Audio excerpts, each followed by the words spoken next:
it's like the Wild Wild West. I feel like it should have been structured. I always thought players should get paid because, man, the fans come out, they do all this stuff, and of course they do it for the school, but they definitely do it for the players. So I definitely thought they should get paid, but I feel like it should have been structured down the proper way to be understood. Like I heard Dion say this, man. The best teams are the teams that spend the most money, and that's crazy to say that when you talking about college teams. Yeah, no, I agree with D Miles in that it does lack structure, right? And it is a new age, right? And for all of us who have been associated with the PA, I mean, the things that excite me is that, man, we fought hard for players to be able to earn, and we've all sacrificed and paid it forward, and all of us were with the exception of obviously you, because you went straight to the league. That had you had the opportunity to go make league money at some university for a year or two. I mean, it's amazing that some of the guys we represent right now have the opportunity to make $5 to $7 million, bro, before they even go. And so they're so like our highest earning guy made 2.5 million this year. And I say that like because we were able to leverage that against what he would have made if he would have been the last pick in the first round, for example. You know what I mean?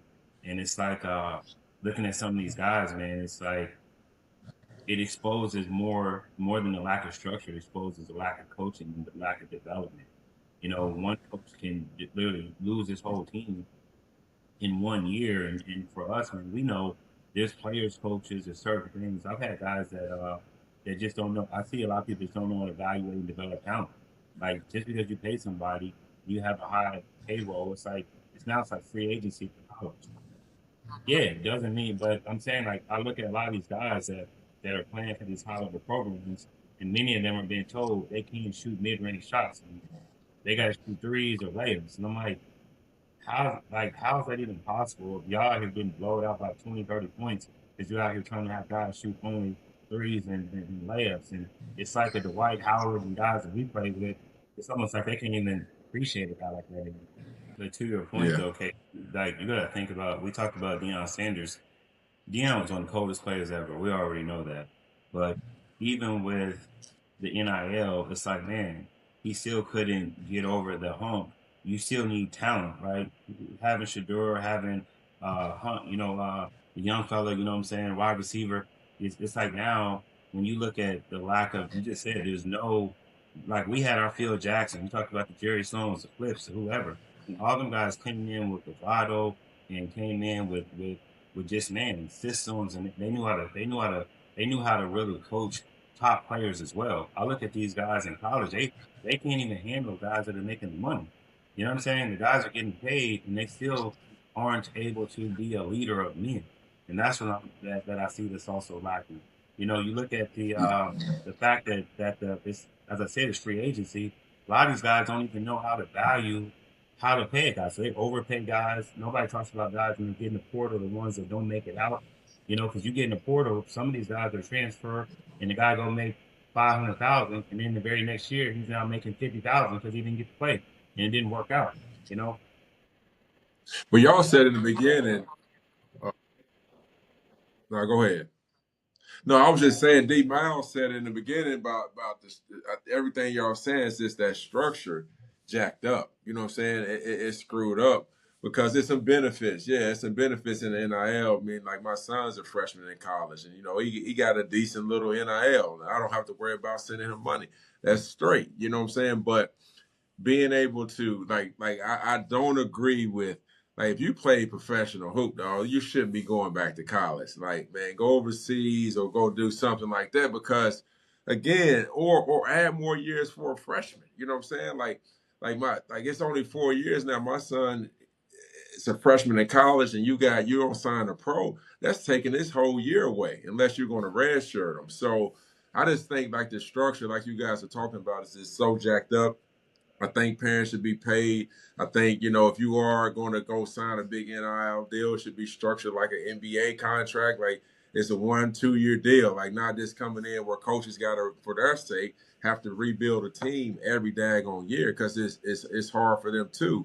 But again, back to the grassroots level, like this is just normal. Like they one AAU team after the next, one high school team after the next, one prep school after the next. So it's just like it's no loyalty, these coaches, these schools are not teaching these kids how to fight through adversity. That's what worries me the most. Like because anytime something don't go your way, you just quit and give up. And that's something I'm totally against. And that I think, if you add some structure to it, it could be beneficial. But right now, it's just like they just letting folks do whatever they want to do, and it looks really sloppy from what I see.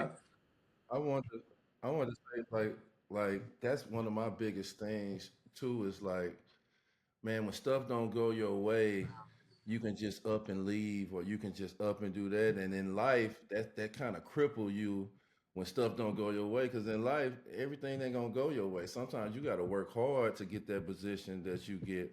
But I feel too, back in the day, the NBA set a standard that trickled down through college, that trickled down all the way through high school and on. The way how the rules is and how everything is, and it's okay for these guys to have these attitudes and I want to do it my way and then I want to leave and all that stuff. For you to transfer 3 4 times from a different school, like it just don't, the structure of it all the way down is just not right. I remember back, I used to love seeing a guy oppose his will on a team. You know what I'm saying? He opposing his will out there. He making this team do what he wanted to do, and he controlling it. But now with everybody playing the same way, it's basically like whoever played the hardest and whoever hit the most shots, that's the team that win. You know what I'm saying? There's not nobody that like, man, we ain't making no shot, but we gonna get this mug on this corner free throw line or on this block to oppose his will on them to make them double team or to make them switch up what they're doing. So it's I just hate how the kids now just get the structure where if stuff don't go my way or I don't like the coach. And it goes for guys that actually getting the ball and guys that not getting the ball to be like, hey, I want to leave. I want to go somewhere else and play. They Yeah. think the grass is on the other side and they wind up getting somewhere else and it's even Hey, worse I than will what say they real were. quick, KD. I know you about to say something though, but I say this all the time. I wish I was playing in this era because that's my style. This is my style of play. You know what I'm saying? This getting up and down, all that pushing and shoving. This let me run and get some threes and transition. I was telling my guy, I said, man, it's not the funnest to watch sometimes when you see 3 pointers, 53 pointers go up, and even if they hit half of them, you've seen 25 miss. You know what I'm Yeah, saying? So it's not the yeah. funnest, but as I'm looking at it, but I'm like, they probably having a ball playing because it's like, man, I can get out there and just shoot these jumpers and go to the hole. Ain't no 7 footer under the goal. Like, I'm Man, like it's like serious. having fun out there. So I understand the new era. Like, man, we out here you can grooving. drive and don't have a big Play. 7 foot dude We in there just posting up in your way. I yeah, would say, we ain't run no play. We just running out here. bro, somebody got to be the consummate role player. And Katie, you can attest to all this. You know, one of my biggest complaints, I used to always be in here and be like, man, they tripping, man. They ain't letting us shoot. They ain't letting us do this. Ain't letting us do that. It's like, man, I half the times I'm watching the game, I'm like, I can't even tell who the heck the starters are. Like you starting a guy, and there's times when the starter don't even finish the game. It's like the bench guys is now. I'm like, man, it to me, I'm like, man, they are totally changing the You're way big. it and in the way that even I don't know if y'all really tapped into the numbers. The salary cap is 154 million dollars this year. Like the average salary now $12 million per player. Like even if you said okay, the mean salary, like half the league is making over $6 million a year. So when you look at the guys like ourselves and guys who even have better statistical careers, D Miles, this thing, the money is so crazy that the Right. opportunity and KD, those are things like Slay, like guys, as I said, that have really, implemented programming and collective bargaining and man, this is a lot of the stuff stemmed out of the same deal that we did, Katie. Crazy Yeah. how players are first so from that perspective excited, but I think that at the same time now players have a responsibility, right?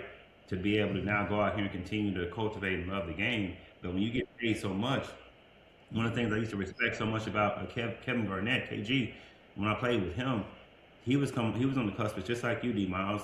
Came out of high school, and he had just gotten a big deal out of high school.